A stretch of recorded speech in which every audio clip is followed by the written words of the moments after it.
안녕하세요. 오늘의 주제는 에너지 호흡입니다. 여러분이 공유해 주신 자료를 보면요. 이 특분한 호흡법으로 영적인 힘, 그러니까 영력을 얻는다고 설명하고 있어요. 네, 맞아요. 어떤 곳에서는 이런 체계적인 호흡이 아주 중요하다고 하는데 또 어디서는 그냥 자연스럽게 숨 쉬는 게 최고다, 뭐 이렇게 말하기도 하고요.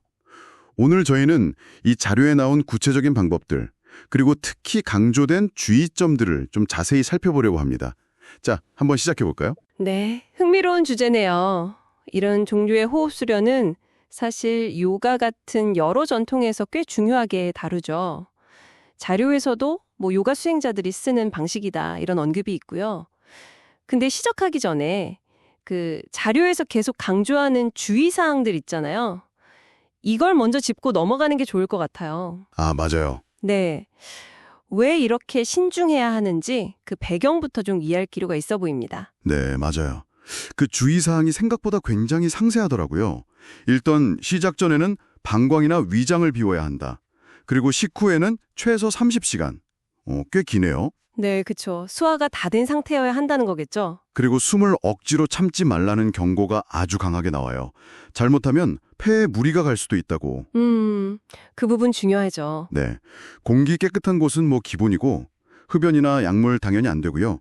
심지어 처음에는 변비나 설사 같은 약간 예상치 못한 반응이 있을 수도 있다. 이렇게까지 이야기하네요. 네, 특히 그 숨 참는 부분을 기분 좋게 느낄 수 있는 범위 안에서 하라는 지침하고요. 무리하면 폐에 장애가 올 수 있다는 그 경고. 이거 정말 중요하게 봐야 합니다.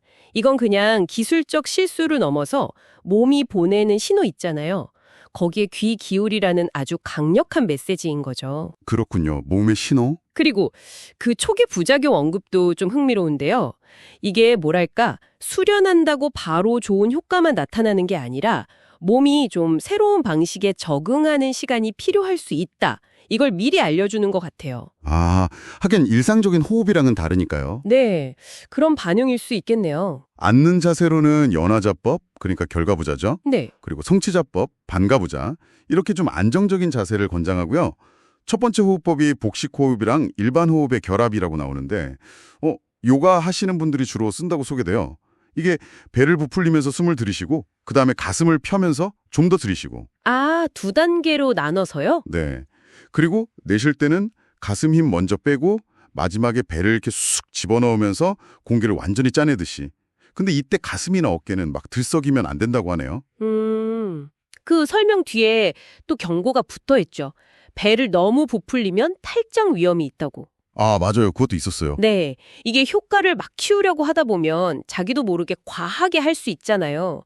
그걸 좀 경계하는 것 같아요. 그러니까 호흡의 깊이나 양도 중요한데 그만큼 적절함, 균형 이런 게 중요하다는 걸 보여주는 거죠. 그렇네요. 그냥 막 많이 쉬는 게 능사는 아니군요. 그렇죠. 자, 그럼 두 번째 호흡법. 이게 생명력을 자극하는 호흡법인데 와, 이건 진짜 복잡해요. 일단 편하게 앉아서 오른손으로 왼쪽 코를 막고 오른쪽 코로 숨을 깊이 들이쉬래요. 네, 교호 호흡의 시작이네요. 그 다음에 양쪽 코를 다 막고 숨을 멈춥니다. 근데 동시에 할 게 많아요. 턱을 가슴 쪽으로 당겨서 딱 고정하고. 이걸 턱잠금이라고 하나요? 네, 잘난다라 반다라고 하죠. 아, 반다. 그리고 회음부, 그러니까 항문이랑 생식기 사이 근육을 아주 강하게 수축. 네, 물라반다, 뿌리잠금이라고도 하고요. 네. 숨을 멈추는 동안에는 의식을 목 부분, 그 목 차크라에 집중하라고 하고요.